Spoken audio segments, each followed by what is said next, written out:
Curtis, Coach Meyer called Wisconsin the Kings of the Big Ten. They've won the past 3 Big Ten titles. Does that put a bigger bullseye on them this week for you guys? Yes. I mean, as a team, we're working hard to go out and defeat them this week. How much of a challenge is this for you linebackers? Urban's kind of talked about the linebackers not having a whole lot of depth this year, facing a team that has 2 backs averaging like 150 a game. How much of is this a defining moment for this group right here, this game right here, in terms of defining what this unit is? First of all, staying healthy is a big part. Like I said, we got to stay in the training room a lot this week and, just be focused when we go out there. And I mean, at the end of the game, it'll tell it itself.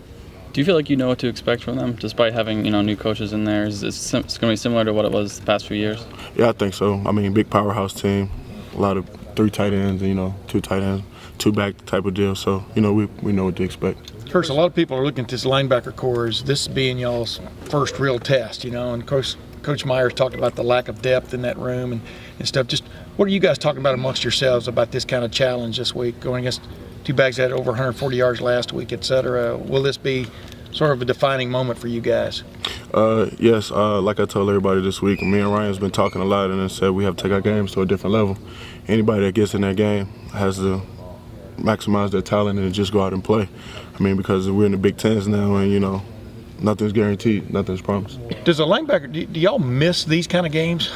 This has been a lot of nickel and dime and sometimes penny defenses out there and stuff. Do y'all miss these kind of games where you go against 2-2, I know I do because I like to hit people. So, yeah. When you're out in that spread, a lot of times you don't get to run into a lot of people. You're right. a lot more in space. So, these are games that I like. I mean, as a team, we're going to get together and, just keep working so we can defeat them. Curtis, when you're getting ready for a game like this, kind of building off that question, how do you change mentally getting ready for the game during the week? What's different about you? Are you a different guy getting ready to play a team that is going to try to come right at you and take you on? How does it change preparation? How does it change the way mentally you're thinking about the game?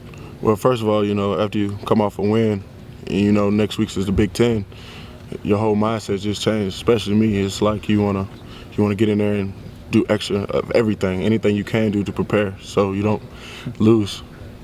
Curtis, what do you remember about last year's game with these guys?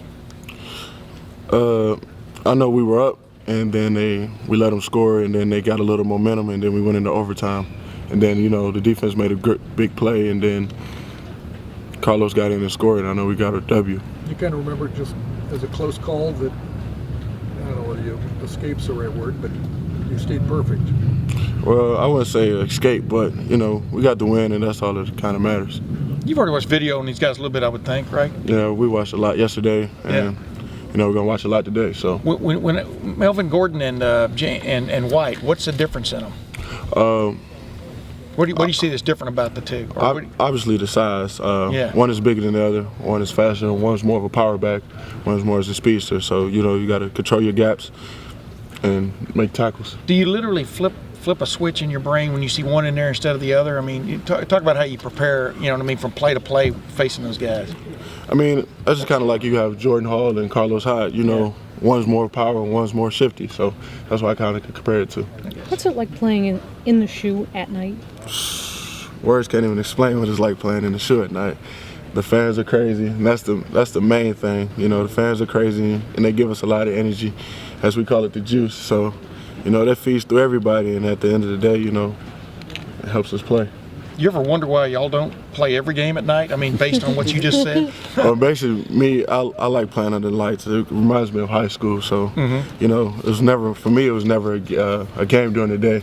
So, like, the lights is just something that means a lot to me. Curtis, you guys aren't naive, too. I mean, from this standpoint, y'all have played 4 opponents a lot of people haven't got a lot of respect for. This is a game where everybody's going to be watching. Are y'all aware of that also, that poll voters, et cetera, are going to put a lot on this game? I mean, you understand what I'm saying? I mean, I understand what you're saying. The game they're going to basically a lot of people determine how good you guys are. Right, but that's for them to determine. All we can do is play. Yeah. And like Coach says, at the end of the year, people are going to form their own opinions about us. As long as we stick together and play together as a team, we have nothing to worry about. I want to ask one of the linebackers this all for 4 weeks now. It seems like this position group has sort of been questioned by Urban in terms of depth and almost like the question mark of the defense. Is that something that you guys take personally, each week to go out there and sort of like almost prove your worth, especially at a place that's kind of known for turning out linebackers? Right. I mean, like I said, every week, it's always a challenge, and that's great for us because you never want to stop working when you have, especially when the head man calls you out. So that just keeps us determined to keep fighting for what we want. So Curtis, all we can do is play. If this determines your whole season, which it's a big game, obviously, you're playing another ranked team, and it's prime time and the whole thing. Do you feel that you've gotten enough out of the 4 opponents you've played to prepare you for this game? Oh yes, because we got varieties of offense, different offenses. So, like we play San Diego State, they kind of have a little similarity to Wisconsin, except for the tight ends of usage. But other than that, we have seen a variety of offenses, and we know what we have to do to prepare for these guys. Does Wisconsin still mean the same thing when you hear that name now that they're under a new coach as it did last year under Bielema? I mean, do you still see the same offense, pretty much? Pretty much. I mean, the first thing you think of Wisconsin powerhouse team. Yeah. I mean, big linemen, and they're going to pound the ball. They run the ball at least 40, 50 times a game. So you got to prepare for that. And that hasn't changed from what you've seen on video. No, I hadn't said. The running game obviously makes him go. What Stave, their quarterback, what do you see in him, and what problems can he possibly pose? If he gets time back there, he'll make a play. So, us as a defense, we're going to have to get some pressure on him and, stop the run. Curtis, you said you've spoken with Ryan a lot. I'm just wondering about Josh or whoever's at strong.